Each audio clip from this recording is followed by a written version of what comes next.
This is the Bates Bobcast, our weekly podcast where we take a look at the week that was in Bates athletics. My name is Aaron Morse, and it's the summer months now on the Bobcast, and with school out of session, we are taking a trip down memory lane with student athletes from the past decades. This week, we chat with two-time NCAA shot put champion Liz Wanless from the class of 2004. That's coming up on the Bates Bobcast.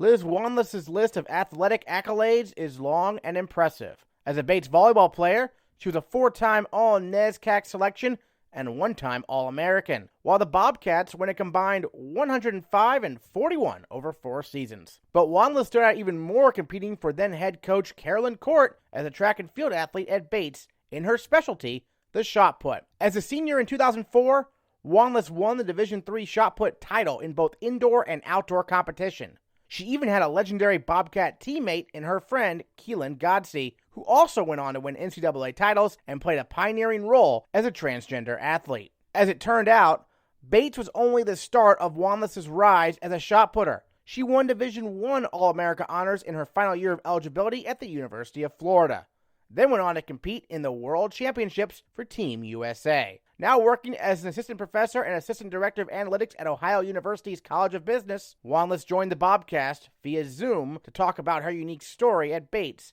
and beyond. Liz, I wanted to start with kind of how you ended up coming to Bates, growing up near St. Louis in Illinois, in Belleville. What was the process like for you in your college search? Take us back then. Sure. Well, first, hello to the Bates community. It's been a while since I've been able to formally say hello. So I'm glad to be reaching out to anyone who's listening right now. So my college search experience was pretty eventful, I should say, and I'll qualify that. So I was from the Midwest. I grew up in Southern Illinois, and my parents wanted us to see every college that we possibly could, every college or university, so that we could have a grand vision for what we really wanted out of our college experience. Fast forward to the 14-day whirlwind tour of New England, where we saw probably 16 schools in 14 days. And it was really instinctual. When I stepped on the Bates campus, I remember thinking, I will go to school here, even though it was my brother's college tour. We were going as he was approaching his junior year. I was still in grade school. You know, where all the tours seemed to mesh together, just having that feeling of being on campus, being in Maine, and knowing the type of academic experience I would have there. I mean, athletics wasn't even on the radar at the time as something that I would pursue.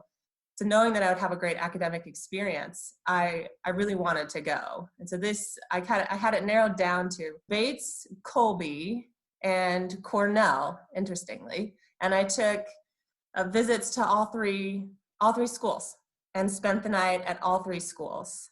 And again, had that gut feeling when I spent the night on Bates campus. And so there I was, you know, as soon as fall of 2000 rolled around, you know, I was trying out for the volleyball team, and that was history. I was a Batesy. I'm curious because you mentioned that athletics weren't really a part of kind of, I guess, the decision-making process for you, at least initially. I did read somewhere you were recruited, though, by some Division I programs for volleyball. Do you recall that, or was that news not accurate? I read there, perhaps. No, that was accurate. Yeah. That was absolutely accurate. So it's really interesting to think about the shift, and I haven't thought about it in quite a long time, but I came from a real dominant football, high school, around the St. Louis metro area where volleyball was the thing. And so I was on teams with people who ended up, you know, competing at Mizzou, competing at Duke. I mean, some real deal volleyball players. And so I was middle of the pack, but that allowed me to be pursued by some Division I schools for volleyball. And it really hadn't connected. I was pushing it to compete in track and field at some of these colleges, but really was recruited for volleyball. So interesting that story has come up after all this time. And so, but at that point, you were Bates was pretty much your choice. You weren't tempted by these D1 programs. No, it really was a gut feeling, and that is all. That is all the logic that was to that. I mean, I'm sure when my dad thought about Cornell as a potential landing spot, I'm sure that he thought that this would be a really good idea. But for me, gut instinct. This is where I'm meant to be. Bates College. That's it. And they allowed me to make that decision. So growing up, when did you start getting into sports from an athletic standpoint? When did you start playing volleyball? Did you play any other sports growing up? I did. I was multi-sport, volleyball, basketball, soccer. It wasn't until my sophomore year of high school that I went out for the track team. One of my very good friends said that I might fit the bill as a thrower. Hey, you should give this a try. So went out and never felt the seriousness. Again, I was at a very large high school, a hotbed for athletes pursuing Division I, and never felt the same mindset. Appreciated what they wanted to do, knew that it wasn't my story. And the shot put, when did you first throw it in your life, kind of? What do you remember about learning that event? The shot put and throwing that for the first time, I can't remember the first practice, but I remember the first season. And I remember moving from cold weather and outdoor track to warm weather, and automatically, like that, the shot put went 3 feet farther or something like that. And I remember spending a great deal amount of time with my coach and my fellow teammate who'd recruited me to start in the first place. I remember spending quite a bit of time asking, why did it go farther? Okay, well, how can it go farther than that? That's something that really, it piques your interest and it just grabs you. If you're someone with a growth mentality and you're thinking about ways to improve and you have this automatic, non-arbitrary measure, the shot put lands where it lands, it's something that was very appealing to my personality from the beginning, even though I didn't hit seriousness with a serious mentality with it until before my junior year at Bates. Right. I was going to mention that. So you get to Bates, and really the first couple of years you're focused on volleyball, right? I know you set the school record on the shot put in like one meet and then decided you didn't want to do it anymore. Tell us about that kind of. So this is the story that kind of hides away, right? This is not the story that ends up making the headlines. Of course, my pursuit of national championships, and then after professional athlete status, that's what makes the headlines. But really, my first year at Bates College was quite tumultuous. So I came in, I'm trying out for the volleyball team. We have this mile run, right? It's one of the first things we do in tryouts. I could not finish the mile without walking. And so this is one of my first experiences as an athlete at Bates College. And when you're a first year, you want to try to fit in, you want to try to find your spot. And I thought for sure that volleyball would help me do that. We walk into the gym and I have one of the highest, if not the highest, vertical. So Gwen and I can't place her last name, but of course remember Jen Bowman, because she was my coach for longer. But Gwen and Jed said, hey, Liz, sorry about the mile run, but, you may have talents in other areas. Someone as tall as I am with a, built like I was, being able to kind of jump out of the gym. I was like, okay, maybe this is someone that we can work with. Okay. So freshman year, I come out for shot put. I decide I'm going to throw myself into academics. Plus I have a looming back injury. Little did I know it was a ticking time bomb that would force me out of the sport altogether many years later. But I came out, I set the school record, and I quit the team. And from what I understand, this was quite controversial, and that they tried to and I'm not sure who they is, so let's not paint the whole athletic department. I believe it was maybe a couple coaches, really wanted to get that record stripped and wanted to keep it with, an athlete that had persisted and had put the work in, which, I can understand. But for me, it felt, okay, I tried this, I'm not sure I want to continue with it. I really want to put myself into academics. I really want to try to find something that grabs my attention. want to put myself into my classwork. And I did not compete my freshman year in shot put. Little did I know that that would be the catalyst for me competing on the University of Florida track team after I graduated, with a year of eligibility that I wouldn't have had I competed the entire time. It's funny how things work out sometimes, right? I will tell you, when we chatted about having this conversation, looking back at some of these stories and how the puzzle pieces fit together, it was just this really unthinkable journey that came together with the stars aligned. It's almost like you have to think that the stars were aligned for this incredible journey that I had. It's just an amazing set of stories that all add up together. Yeah. So your first year, 2000, your NESCAC Rookie of the Year. The NESCAC as a formal conference is kind of in its infancy at that point, right? I mean, did you have a sense of that coming in? This was kind of a new thing with like a formal schedule and stuff, or was that not really on your radar with the NESCAC? Was not on my radar. Yeah. On my radar was, okay, let's hope I can fit in college. Let's hope I can find the right group of people to hang out with. Let's hope this is a really good experience. You know, I was nervous about leaving home. I was coming across the country. You know, nobody from my high school was going to Bates. Nobody was going, I don't even think anywhere in New England, to be honest with you. So I was quite nervous about it and really relied on volleyball to provide me with that culture. So when I look back on my athletic experience, the memories that are most clear are either process-oriented memories where I had achieved a new benchmark for myself, you know, completing the mile run and beating every volleyball player in the mile run before my junior year. You know, that's something that I remember so clearly. I remember the camaraderie, especially on the volleyball team and between Keelin Godsey and myself on the track team.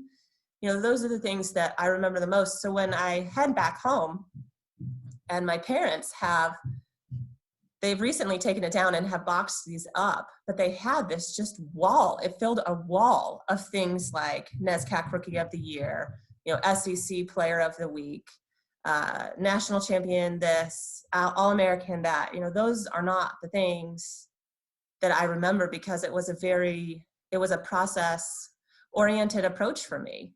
It was really about the beauty of shot put and the art of it, and the teammates, especially on the volleyball team, because that was a more team-oriented sport, and the time we had together.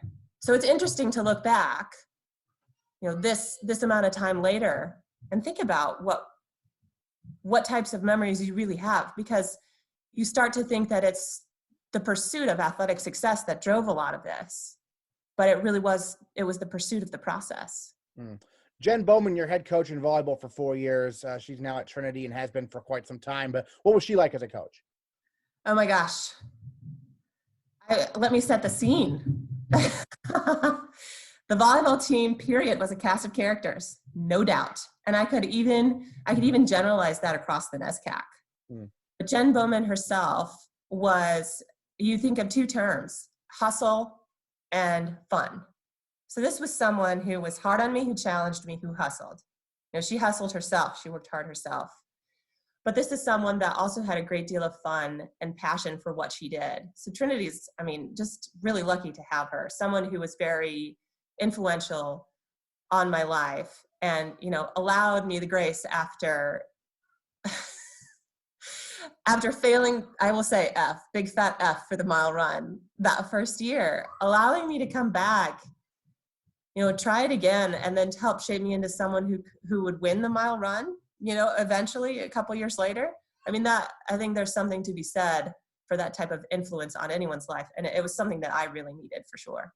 And how about some of your teammates? Who do you still keep in touch with a few of them nowadays, or in terms of who are some memorable teammates from your time as a volleyball player at Bates? Oh my gosh.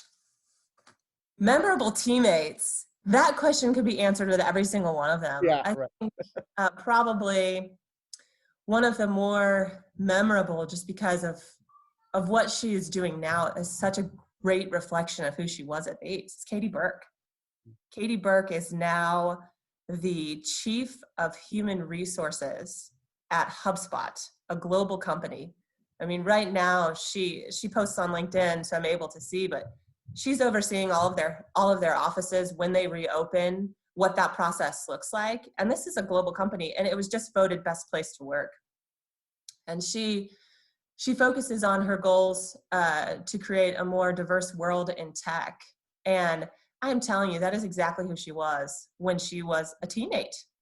You know, I remember having conversations with her about what it meant to be an All-American girl, not an All-American, volleyball player, but just an All-American girl, and what that person looks like. And she would tell us all that that's what we were. We were the All-American girls. And of course, I did not believe that. I didn't think that I fit the bill of what I thought that was. But it's so memorable to see someone have such amazing success, and it's all driven from who she was at the time. I had a pack of, I like to say, thieves that I ran around with: Olivia Zurich, Stephanie Schokel, and Elizabeth Blakely.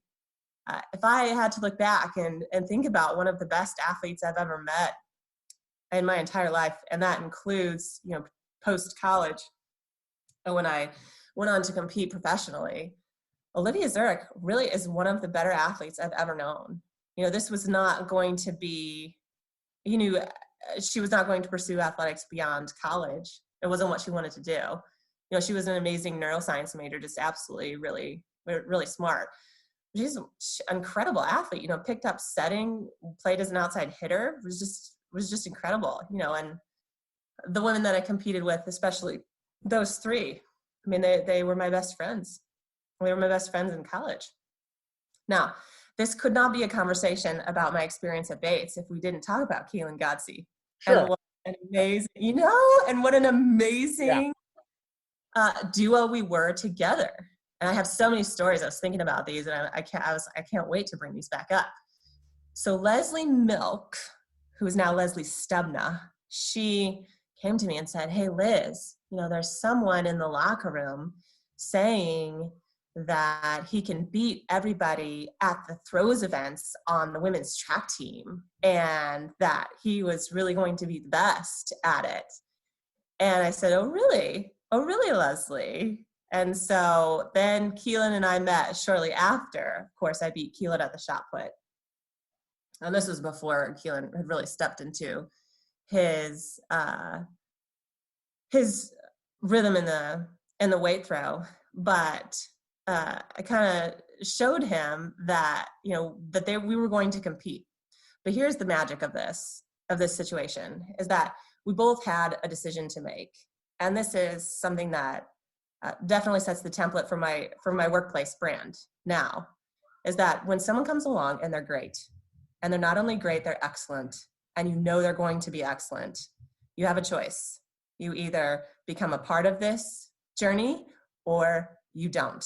And Keelin and I both made the decision to support each other from the get-go, even when it made either of us uncomfortable. It was a brother-sister relationship that was absolutely the truth in how you describe it.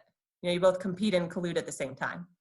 We embodied that, but that's something that I am incredibly proud of, because now in the workplace environment, that's exactly what I embodied. My workplace brand is very strong. People know me as someone who pursues her own goals as ambitiously as she supports others. And that has brought me a lot of success in my own profession, but it's brought me a lot of reward being a part of other people's success. Yeah, so I was going to get to Keelin, but before, what brought you back to the track and field team, I guess? So you had very successful, obviously, start to your volleyball career at Bates, and then what brought you back to track and field? Well, I think it was a couple things, right? Because something happened there, and that spring that wasn't satisfying enough for me to kind of stay away from track and field. So I think a couple catalysts were present here. First of all, nothing that I would find in academics yet had the pull that athletics did. And meaning, shot put has your attention from week to week. You're moving up, you're moving down, you're competing against other people. And that didn't really happen in the academic space. It wouldn't be until much, much later that I fell in love with analytics and the application of advanced analytics to sport. And I really pursue it the same way as I did track and field. But the other element was energy expenditure for me was, and the great deal of energy expenditure that you get through playing on a sport team or being a part of track and field, is that was a standard operating expenditure that I needed in order to feel like a normal human being, like a relaxed human being. So working out, and this is something that, I should have realized in the trend of my childhood all the way through high school, is that I was heavily involved in sport, played it all the time, and kind of never seemed to tire out. You know what I mean? We do three a days in volleyball in high school. I'd be hot and tired. I'd be hot and tired at the end, but was always ready to get up the next day. It's just an energy level that I realized needed expenditure. And so I think coming back out for the track team played a dual role. It allowed me to pursue goals that I wanted to pursue and get that immediate feedback from a meet. And then it also allowed me to expend energy that I really needed from a high energy person. I just really needed to expend that energy. So it was a dual purpose. It was normalizing, and then it was something that really got my attention, something that I really wanted to excel in. Tell us about the coaches who really had an influence on you from the shot put perspective. I know Bates had a couple of throws coaches that you were working with a lot at the time, right? So there's a story here, right? As per usual. Yeah. Coach Woodhead was a hammer guy and a weight guy, and was really interested in that. And so I remember the spring of my sophomore year, he spent a lot of time at the hammer circle, and I was kind of feeling out the shot put circle and trying to kind of feel my way through it. And then Coach Court saw, I asked her, I said, is there anyone who can, in the community, who can really help me out with this? And she introduced me to Jane Jawar. Jane Jawar is just a spectacular athlete in her own right. I think competed in shot put for the University of Tennessee through 46 feet out of high school, which is, that's legit. That's legit stuff. And when you met her, you could gather that she was that kind of athlete. She's built that way and still lifts now. I see her doing home workouts on Facebook. It's just amazing. It's amazing the way she's able to still get after the same type of lifts that we utilized back in the track and field shot put days. She was not only a mentor, but someone I aspired to be like, because of her athleticism and, dominance in shot put. Now, her husband, Ed Jawar, was the quintessential track and field enthusiast. And so they balanced, I think they were having their first child my senior year or something like that. It's hard to kind of piece it together. But they gave me the time and energy that I really needed. And once someone puts that type of effort into you, you began to put more effort into yourself.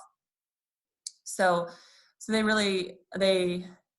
helped my track career. They were just great at their skills, but they believed in me, and I think that's half the battle.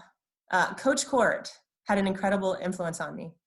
There's one of his process memories that I will never forget is when I came to Coach Court. It was in my junior year after I'd kind of exploded, right? So sophomore year, I came out, I'll tell the story of it, but sophomore year, I came out for the track team and missed making indoor nationals by 3 centimeters or something like that. It didn't feel good, right? It didn't feel good. And so that put me on a journey. At the same time, I was taking a philosophy class. And you're probably wondering what either of these has to do with each other, but it does. It merges together, right at the time. Again, stars aligned. But I was learning about Aristotle's Nicomachean Ethics, and really soul searching. Anyone who knew me my freshman and sophomore year at Bates College would say that I was searching for something. And, this philosophy class talked about the meaning of life. And Aristotle's point was that, and there have been critiques of his work since then, but this is something that really got my attention, is that the good life is excellence, is living excellence. And so I thought to myself, okay, that's something that I really resonate with. And so that summer of my junior year, is when I began to hold myself accountable to what I thought excellence in shot put was and what it demanded. And so I began making decisions for someone who I thought would be excellent at this. That had me doing extra sets, that had me taking extra throws, that had me paying very close attention to what I ate. Doing all of those things set an incredible physical base. And so I exploded. I went from 43 to 50 feet in 1 year. And that is a very big jump for shot putting. But I turned to Coach Court and I said, Coach, I just want one chance to compete at the big time. Just one chance to see how I stack up against the women on the highest stage. And she squinted at me through her glasses, which anyone who competed for her knows what that look is. And she came to me and she printed off the standards for the indoor USA track and field national championship meet. And she said that I met the standards and that I could go to the meet and compete against the best in the US. The people who were the best in the US at the time ended up being my rivals in the future, which is really interesting, a really interesting progression. But, I had a personal best there. And if you think about it, she didn't have to do that. She didn't have to take the extra time to look up those standards. She didn't have to take me to that meet. She didn't have to invest in helping me find coaches that could help cover the spread of the throws events. It's really hard to be a outdoors throws coach because you're spread across so many different physical spaces. It's just really hard to do that. She didn't have to do those things, but she did. She absolutely did. So we've got Jen Bowman, who's influential, a leader, fun, hustled, Jane and Ed Jawar, incredible skills, mentors, role models, Coach Court, who was just the most incredible facilitator, inspirational in her own right as she was one of the first women to grace a track. She's one of the first females to step out and do that and engage in that. And then you have Suzanne Coffey. So Suzanne Coffey was the athletic director at the time.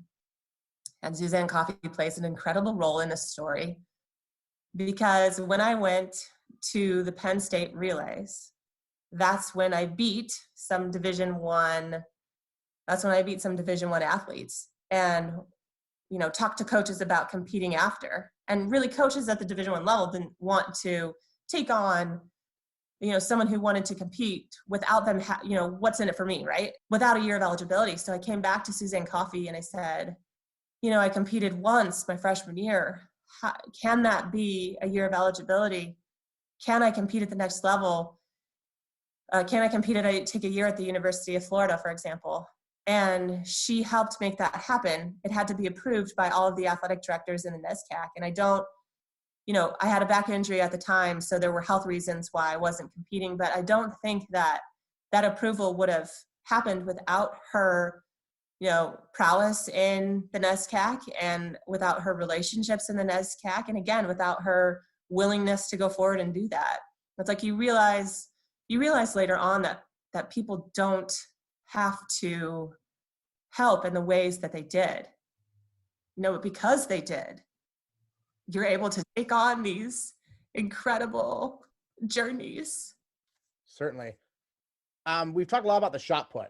Did you dabble in the hammer, weight, discus? I mean, or were you shot put all the way? Well, there's a story there too. Of course, yes. The team wanted extra points. Oh, I'm so ashamed. This is embarrassing. The team wanted extra points, but my philosophy was that I wanted to put everything I had into the shot put. So really had self-designated myself as a shot put only athlete, much to the disappointment. I am positive disappointment, even though they didn't show it to me, but much to the disappointment of my coaches. I could have scored more points for the team had I thrown in the weight throw. That's something that I chose to do to focus on the shot put. So yes, I was a shot putter through and through. There was very little at the time you could do to convince me otherwise. Yeah. So you mentioned Keelin earlier. Looking back now, if you look at the Bates record books, you're like, wow, Keelin Godsey, Liz Wanless on the same team, setting national marks. I mean, winning national titles. What a special time in the history of Bates women's track and field. Did you get that sense at that moment that this was really a special duo, you and Keelin? No, because we were goofy and we were, we didn't take ourselves too seriously. We were on the bus sharing warm-up songs. The remix of, what's that terrible Bryan Adams song? Oh my gosh, I can sing it. I won't do it. I will not do it. It was a remix of a Bryan Adams song. Oh, Heaven, something like that, right? We were literally sharing warm-up songs on the ride over, running out together. We didn't realize what that was, but I think the fact that we were there together and we had someone pushing each other, that was a big part of the success too. Both of us, I think we both pushed each other, and what would that have looked like without? I wouldn't have wanted it that way. Brother-sister relationship, just to the core. It's exactly what it was. I was the older sister. He was the younger brother. That describes it to the T. The popular connotation of what that means when you say that is exactly what that was. Yeah. So I read an article, your junior year, you get second in both indoor and outdoor on the shot put. For most people, that might be great, but you were displeased by that, right, at NCAA? And that really motivated you for your senior year. That. So look back on that for us, kind of like how that served as motivation kind of going forward to your final season where, everything came together kind of. Oh, Healy Thompson, where are you now, Healy Thompson? Man, wasn't Williams just a thorn in my side, both volleyball and track and field,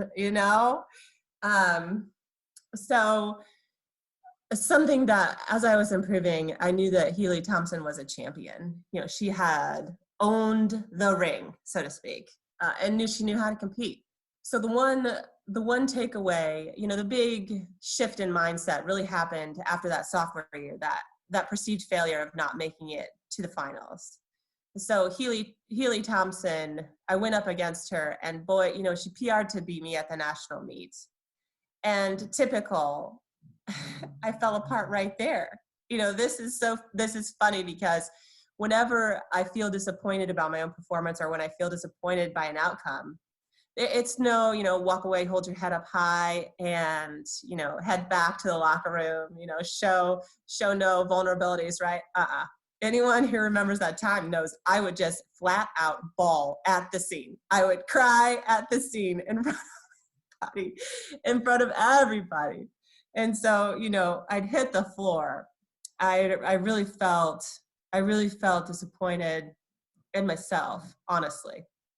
Not that I expected to win, but felt that I could have competed better on the day. But those times when you hit the ground or what you think is bottom, right? When you really wanted to win and you didn't, or you really wanted to perform a certain way and you didn't, you wake up the next day, you think you're going to throw your shot puts away forever and that this is just going to be it. Why sign up for this? And you get back out on the track. And those are some of my favorite moments. When I would wake up the next day after crying about a loss or getting very upset about a performance, you wake up, you look around, all right, I'm fine. Head back out on the track and devise a new plan to keep yourself motivated to win the next time around. And what's great about sport is that it pulls that out of you. When you are preparing for the next season, that type of mentality gets pulled out of you. And I'm so glad that it was, because my professional life has been enormously successful with bumps along the way. And I learned so much about recovering from those bumps from shot put and sport that I recover much quicker than I think I would have. I don't take them as seriously. They're more signposts than anything else. So that it's just really helpful. I think it's such a nice time. Honestly, I'm so glad you struck this conversation, because it's just a really good time for me to look back and realize that everything I did at Bates was a template for who I am now and how I pursue and how I pursue my work life now, from the discipline and work ethic to responding to failures, to supporting other people. It's, that was really pulled. It may have always been there, but it was pulled out of me at Bates. I don't know many people who go back for a second master's degree in business analytics after finishing their doctoral degree. And that type of mentality was pulled out of me, there. So it's really interesting. Again, interesting to look back and think about those really pivotal moments. Your senior year, you were an All-American in volleyball. Do you remember being particularly proud of that accomplishment? Do you remember the moment you found out you were named, to the All-American team? Or is that not something that really resonated that much? You mentioned before the trophies are kind of there, but it's more other stuff. But perhaps the All-American stands out a little bit more. I don't know. Well, it's an amazing achievement because everyone, who has achieved that, it means that they've, worked hard in the classroom and then has also worked at sport too and have committed themselves. And so the reason why I say that is because I don't want to short-side that accomplishment. But to be honest with you, some of the volleyball memories that I can see clear as day, I don't remember when I found out I was All-American. Some that I can remember clear as day is when I got our first Kate Hagedorn, amazing setter.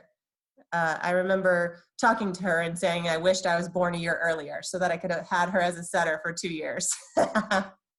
For 2 years at Bates College, we got a quick set, okay? That's the timing. It has to be on. The pass to the setter has to be dead on. And, it was in a competition against a good team. We beat the block, and it went straight down. I'm talking 10-foot line, one of the best hits I think I've ever had in my life. I can remember it clear as day. I remember the way the volleyball came off my hand. I love that time and that story. The other time is when I played my last home game in Alumni Gym. And I don't know what modifications have been made to Alumni Gym, but it is literally the best home court, the worst away visiting court you could ever play on. Right. Loud in that gym. The bleachers basically spilled out onto the volleyball court. And it was just an amazing experience. But my last night there, a lot of seniors turned out to see that last game. And I remember, it's just as clear as day. I remember the last hit where I hit someone and it hit right off the other team's, one of the players' shoulder and went into the stands. Luckily, she was fine. I wouldn't tell the story as a fond memory if she was not okay. Right. But it went off into the stands and that was it. And they sprayed me with silly string and, appreciated that was my journey there. And that was one of the most amazing nights, So those are the memories that really stick out. And it's because I was so focused on the process. And I think that was significant in terms of what I was able to achieve. Because if I wasn't focused on the process, well, I certainly would have quit. I certainly would have quit if it was just about athletic achievement. Certainly. And then, so senior year, very successful volleyball season, moving in, indoor track, you win that national championship. What do you remember about that meet in particular, indoors? You are still the only women's track and field individual indoor national champion in Bates history. So take us through that meet in particular, I guess. Oh, I remember hugging Keelin. Yeah. I remember having the great throw. I remember it. You know what? At some point I hit the Olympic B standard. I remember that. And I remember my coaches telling me that. And I remember them telling me that we should make plans to go to the Olympic trials, but in pure fashion. And this is still me today. I wouldn't let anybody make plans until they had announced the final roster, because not everybody who meets the standard goes. And so my coaches are looking at me like, Liz, we have got to plan some travel out to this meet. And if we have to cancel it, that's fine. I said, no, we can't. We cannot plan travel to this until we know I've made the roster. And I remember sitting in Ed's office and he telling me, he's like, you made the cut. You made it. And I mean, that's what I remember. I remember standing on top of the podium and looking out. And this may surprise you, but I remember it not comparing to the journey. I remember being proud to look up and see my family in the stands. I'm proud to see my coaches and teammates supporting me, but it did not compare to those process moments. I was glad I did it. It was a sign that I had rebounded from the last year. Yeah. But yeah, I was the first. Was I the first? I guess I was. First and only indoor. Yeah. Game? Yeah. I remember Kelly Puglisi and I used to argue about that. Who would be the first? I should look her up and tell her. I was like, hey, I actually was the first. I mean, she was great. She was another fantastic athlete as well. I mean, how many times did she appear in the national tournament or in nationals for the 800 meters and other, races that she was really great in? Let's go back. You mentioned the philosophy class. Was that probably the most impactful class you took at Bates, or were there some others perhaps? There were the math classes, the impact of the math classes. So this is something, you just realize this later on, but who takes electives and they take a linear algebra? Linear algebra and these stats classes were my electives. What I wanted to take when I wasn't taking, core philosophy classes. But all of the philosophy classes and all of the philosophy professors were really award-winning in their own ways and shaped me in my own way. For someone who's soul-searching, taking a philosophy class with David Kaminsky I would recommend it because I think he was the one who taught the ethics course, pretty sure of it, and grasping on to Nicomachean ethics in a way that shaped my direction, knowing that the academics were tied to athletics so closely, and this is not a story that everybody knows, but realizing that that the academic athletic experience at a D3 private liberal arts school has so much, can be so fulfilling for the right student, really can. Yeah, but that was the most influential class. I mean, I still have that book. I still have it. I don't have a lot of my college textbooks, but the math classes ended up being influential now. Right. As I continue to take classes, and they are the foundation for that. And knowing that I've taken them allows me to not have to take them again. So it's good. I mean, they all come around. The classes all come around in their different ways. They really do at different times in your life. It's kind of fun to look back and think about that. Absolutely. So your senior year of spring, you win the national title again in outdoors and shot put. At that point in time, did you know you were going to Florida? What was the timeline kind of there? Like, did you know there was going to be another year of competing, or was that still up in the air kind of? Well, the truth of this is that I knew I wanted to continue on. So the pursuit of excellence wasn't going to stop. Right. It couldn't stop after 2.5 years. It couldn't stop. So I knew I was going to continue on, and I was calling coaches. I remember Olivia Zurich was my roommate at the time. I was calling coaches and I was getting shut down left and right. Nobody wanted to call back. Nobody wanted to facilitate that call, without a year of eligibility. But as soon as I had one, then those that conversations with coaches became very different. Yeah. And that I was able to pick and choose at that point where I wanted to go. So yes, I had the year of eligibility there. I knew I wanted to compete after, but I don't think I had determined that because I was still talking with a coach from Ashland, Ohio. Mm-hmm. They had a really unique throwing mecca out there that was at the D2 level, but they had some Olympians and people who were competing at a high level. It was kind of a little pocket of great throws. They had people who were doing quite well.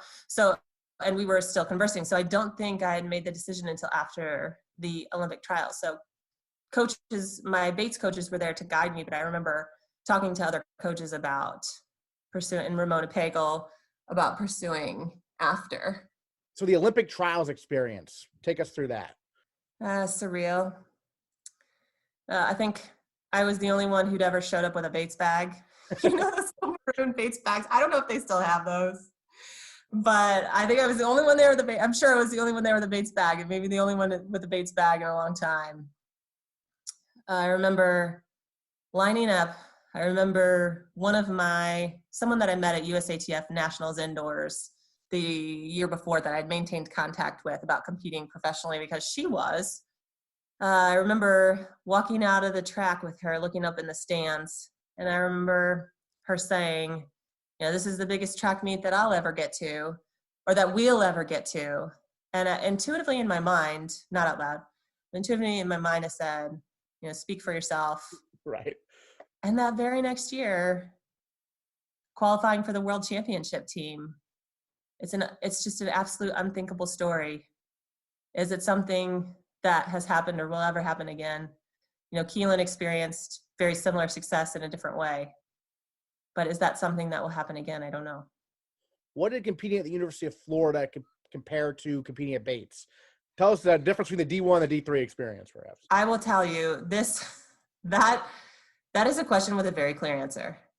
So when I was at Bates, you got an idea that there was a real love for the sport. So when I went into the University of Florida weight room, I expected to see that only more so. But it really didn't. The love for the sport was, there was a diversity of that on each squad. You had people who were really into it, really appreciated it, and you had some people who didn't. But I remember walking into the weight room in the University of Florida, and I also remember being in the weight room when Ron Zook came through after he was fired, and Urban Meyer came in shortly after. It was just these historical moments that are part of your experience. But it had at the top of the weight room, making the best athletes better. And I looked up at that slogan and I thought, it's not me. That's not the slogan that represents me. You would think that something up there would be painted, blood, sweat, and tears, like Rocky IV material, right? Like something like that. And then I realized all of the complications with competing at Division I. Scholarship athletes versus non-scholarship athletes, and it being much more part of people's identities. And so it being those relationships on the track team being much more contentious than, there wasn't a Keelin. Right. That didn't exist. And perhaps it could have existed and may have existed at other SEC schools, but at this particular school, it did not. But the facilities, the equipment, second to none. Right. Free Gatorade wheeled out to you.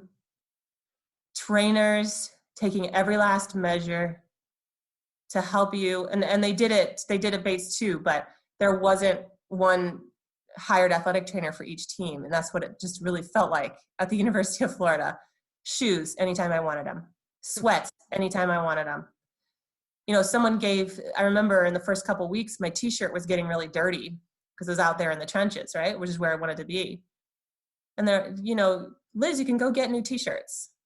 You can go get new practice t-shirts. I go get a practice t-shirt and I'm handed five amazing Gator shirts that you would buy at the store and feel very good about. So it was a different world, and it met my expectations and didn't at the same time. But the training I received was absolutely incredible. It was the first time I was year round at a sport, and I improved immensely quickly as a result of training in this different environment. So where it didn't feel, and I'm trying to search for the right word for this, where it wasn't the camaraderie that I experienced at Bates, it was the challenge and conflict that brought the energy that fueled performances. And sometimes that works really effectively. Yeah. That works really effectively too, as it did for me. So for those who don't know, take us through your post-college career in the shot put, some highlights, some experiences. You mentioned the World Championships. Tell us about that, I guess. Yeah. So 3 years later, from missing out on the D3 National Championship meet, there I am competing at the 2005 World Championships, representing Team USA in the gear. My head was so focused on what it meant to be an excellent shot putter that it's like all of a sudden I looked up and I had a Team USA jersey on. I had my appendix out right after USA Nationals.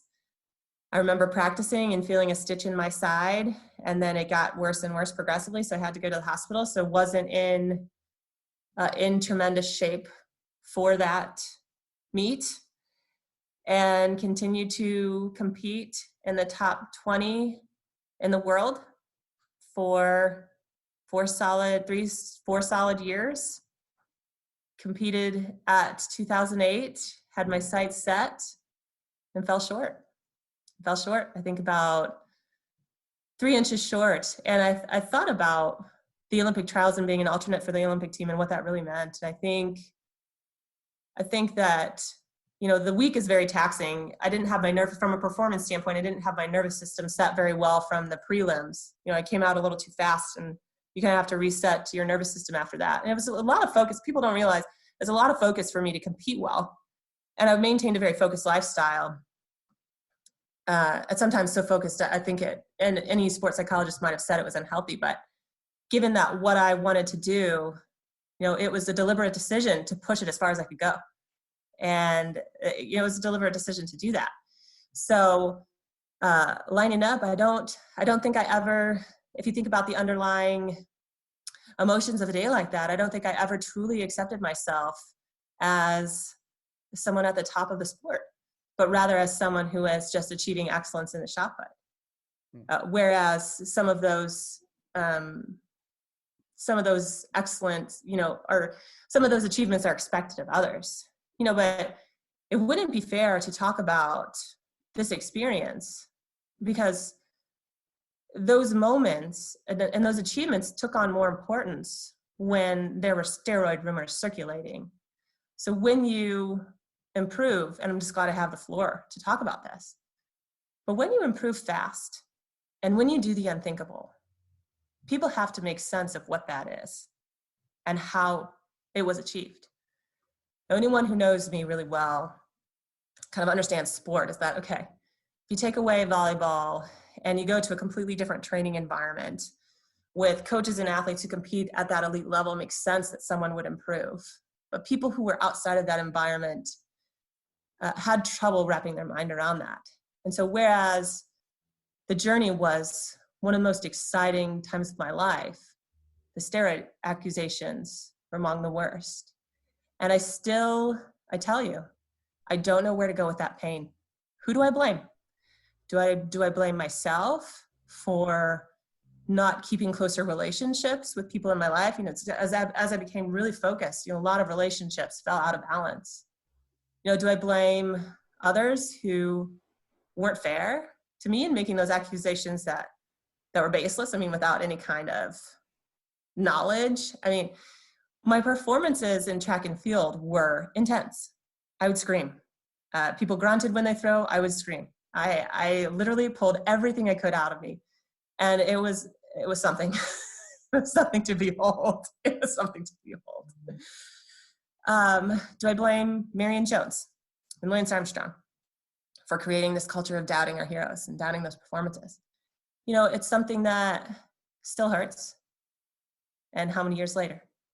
16 years later from 2004. So you could typify my experience post-collegiately with that dichotomy. The most exciting time of competing abroad in countries that I would never have visited otherwise. Italy, Germany, Brazil, Puerto Rico, everywhere, Helsinki, Finland, competing in street shot put in Stockholm, competing in this small Thessaloniki, this Greek island where they were serving the athletes goat heads, literal goat heads the night before. And I got to watch the guys from Hungary, the hammer throwers from Hungary, not even know what to do. And the experiences that people don't get the chance to do, I give myself credit for taking the risk, but there's of course luck involved. And the undertone was that there were people who didn't even know me, and even some people who knew me, at Bates, saying that was something I was willing to do to perform. And it goes against everything that I stand for. I did not know you faced that. I did not. Oh my gosh, that was the big deal back then, I think it's always important to keep perspective too. Was that something that I magnified because it hurt so badly? People would say it to my face, that they thought that that's what I was doing. So it's still, the pain is still very real. And even talking about it will take me back there. Will take me back to that.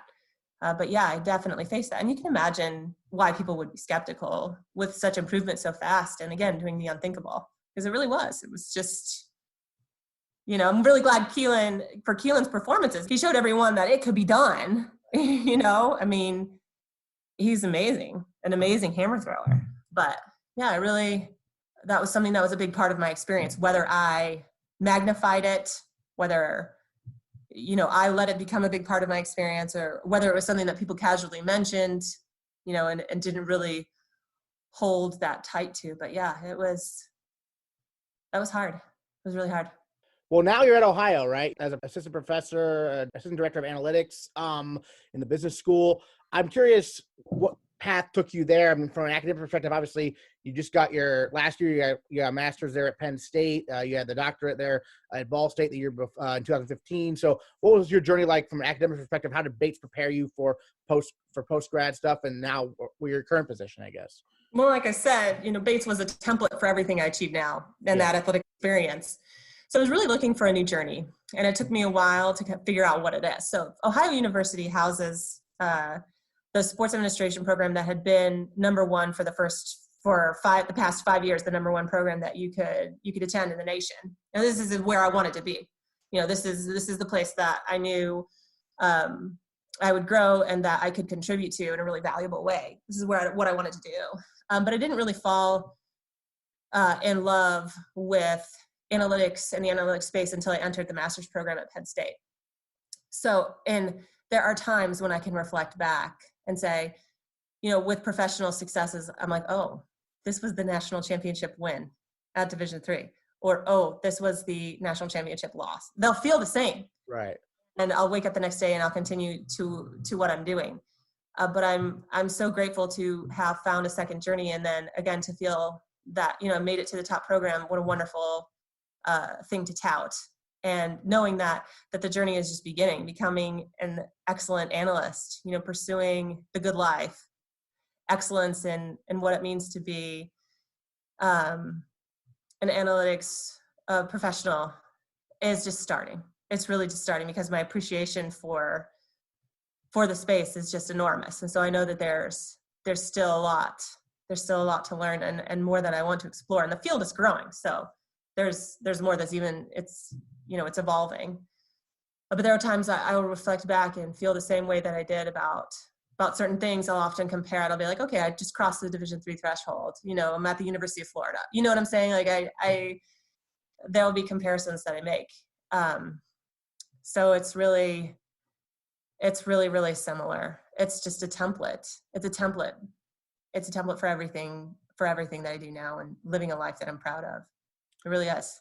Do you ever get the temptation to throw the shot put again? I thought about it. Yeah. I thought about it. When I got your conversation, I do a river walk that's very near the Ohio University tract. Of course, it's shut down now. But I still have my shot put. I keep it in my office just in case there's a perpetrator. Give that thing a throw. Yeah. And, the people who are not supposed to be there are out the way, right? But I see it and I look, and it's time. I think it's time to get back out. I think it's time to get back out and take a couple throws. Now, my back injury prevents me from throwing with my right even still. It's severe. It's spondylolisthesis. It's not going away. It's not healable through surgery.